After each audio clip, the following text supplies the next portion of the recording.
NASCAR's newest winner, Josh Berry, joins the show today to answer some of your burning questions.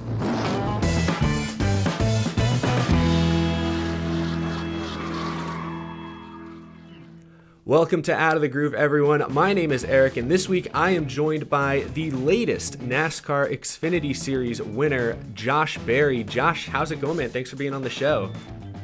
Yeah, thank you for having me. Just definitely been just amazing the last couple of days. Amazing accomplishment for us on Sunday to win that race, and really we've just been trying to just soak it all in. Yeah, that's awesome. Well, fresh off your first career Xfinity Series win, you have now had a couple days or almost 48 hours now to kind of sit on it, let it marinate for a moment. But how does it feel now to know that you are a NASCAR National Series winner? Like I said, it's amazing, really. Lots of hard work and stuff and whatnot to get here. Been at JRM a long time and accomplished a lot of things with them together. This is definitely a family atmosphere, and we've accomplished a lot of amazing things together on the late model side of things, and got opportunities here or there in the Xfinity car, and finally got this opportunity this year of consecutive races. And it's been up and down. We've had speed. We know that. We knew that the potential was there. We just had to put it all together, and we were finally able to do that Sunday. Yeah, and you got a pretty cool trophy there as well. I love Martinsville because I love the grandfather clock, but I've always wanted to ask a driver this. So do they ship you the grandfather clock? Do you have it right now? Do you just walk out the front gates with it? When do you get the trophy in your hands? Yeah, so I won the late model race there in 2019. So that was my first grandfather clock, and literally when we cleared tech, we were loading the trailer and they just come down and dropped it off. They were like, good luck. Wow. So this week was similar in the fact that after the cup race and when they loaded the hauler and everything, they brought it down and put it on the hauler. So the grandfather clock is at Junior Motorsports here. That's where I'm at now. It's here. That we're gonna leave it here for a little bit before I take it home to my house. But it's definitely a special trophy and one of the most meaningful ones for sure. So this is your second one now. Do you have a spot picked out for it already, or is that something that you're just going to kind of eyeball once the time comes?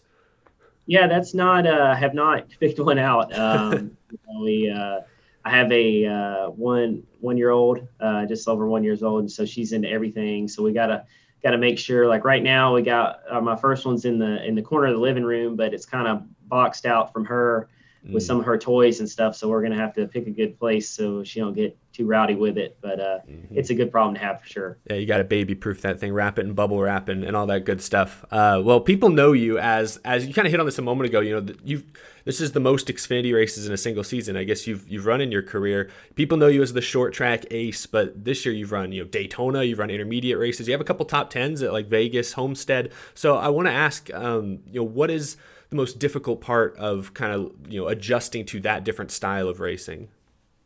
It's just been a number of things.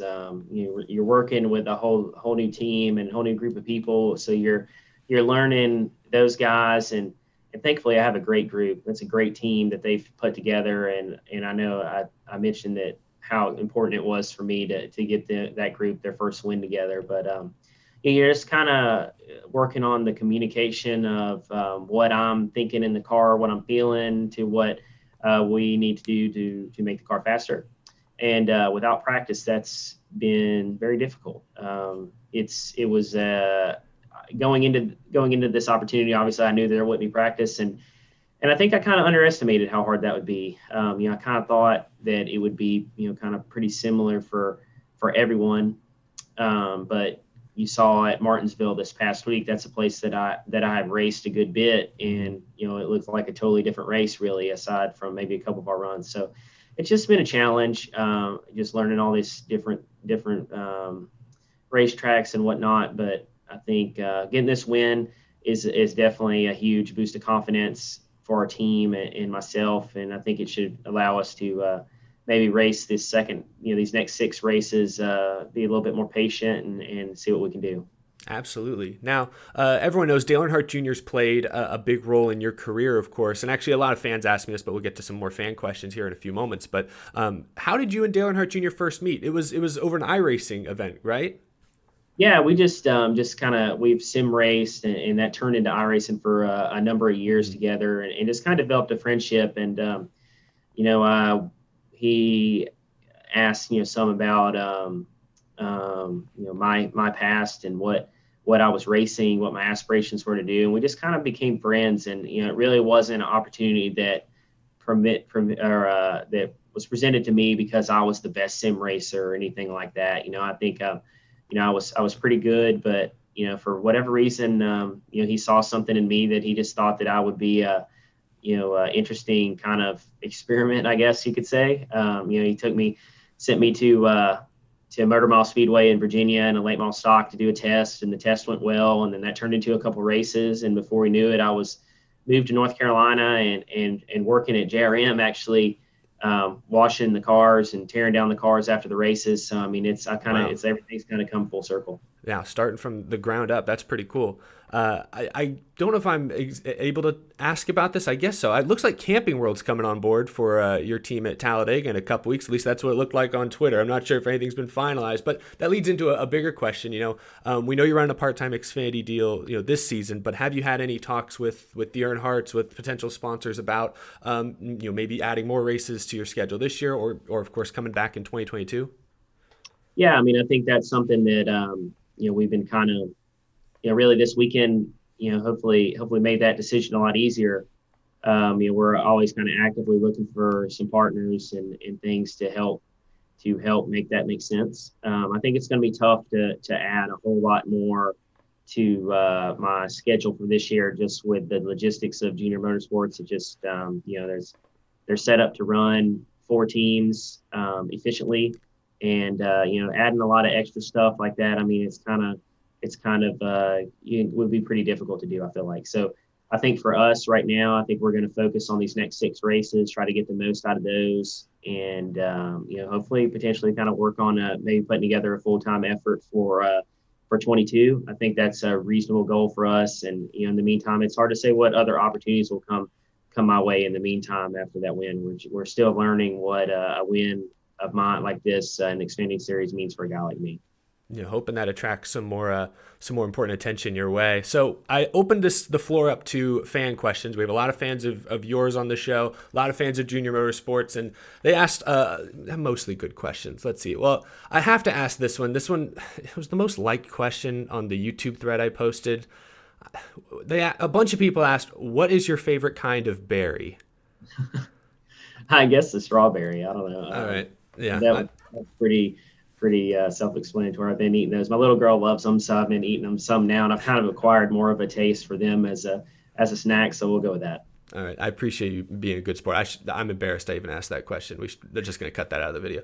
Another one this one was from Chris Dring on Twitter. He asked, "What did Dale Jr. say to you after the race, and how did it feel to win at such a special place like Martinsville?"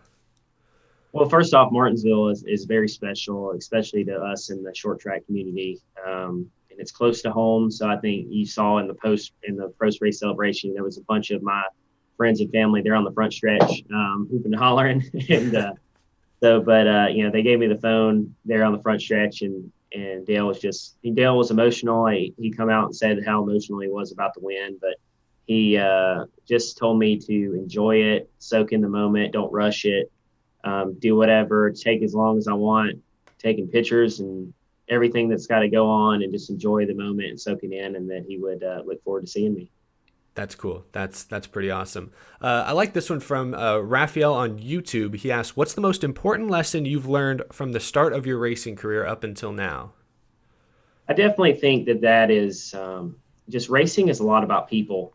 The drivers get a lot of credit in throughout this deal, and even the drivers and the crew chiefs, they get a lot of, they get all the attention necessarily, but it takes a lot of people to run a race team like this and be great. You got to surround yourself with great people. You got to respect them and the job that they do for you, and try to motivate them to want to work for you and be a part of a team. So, I mean, it's definitely, that's the biggest thing. There's it always comes down to cars and sponsors and manufacturers and everything, but really people is what makes these cars go around the track the way they do. Absolutely. They all say NASCAR is a team sport, and to the average outsider, it may not look like it when you just see one guy's name up on the ticker. But no, there's so much that happens behind the scenes. That's pretty cool. Last question. This is probably a good one to end on. From Deshaun, he posted this on YouTube. Who or what has influenced you the most to become a NASCAR driver, or you could just open that up to a race car driver? Period. Yeah, it's hard to say. Early in my career, my dad raced. He messed around with some go-kart stuff and different things like that. So then naturally, I watched the races on TV and wanted to experience it, and kind of, early on, and it was that. And then, throughout my career, especially when I moved to North Carolina and the racing, there's been a number of people. You know, Brian Schaefer, he's pretty much kind of, sometimes that I get called the manager of our late model team, but really it's him. I get a lot of the credit for things, but really he's been a huge part of my life. And of course, LW and Kelly, Dale Jr., all the people have been great influences of me, and just been thankful enough to be surrounded by a lot of great people. And when you do that and you're surrounded by these great people, some amazing things can happen. And I'm pretty good proof of that. Yeah, it was awesome to see you get that win at Martinsville this weekend. Hopefully the first of many more to come. Well, Josh, thank you for spending some time with us today here on the show. Really appreciate it, and best of luck with the rest of your season. All right, man. Thank you for having me. I'll enjoy watching this on YouTube and checking it out. Thanks again to Josh Berry for appearing on this episode of Out of the Groove. I hope you all enjoyed. Be sure to subscribe if you're new to the channel. We talk NASCAR daily. News, predictions, rumors. Sometimes we have high-profile guests as well. A huge thank you to my amazing Patreon supporters. I could not do this show without your continued support each and every month. Plenty more to come later this week. Thanks again to Josh Berry and Junior Motorsports. I will see you all in the next episode.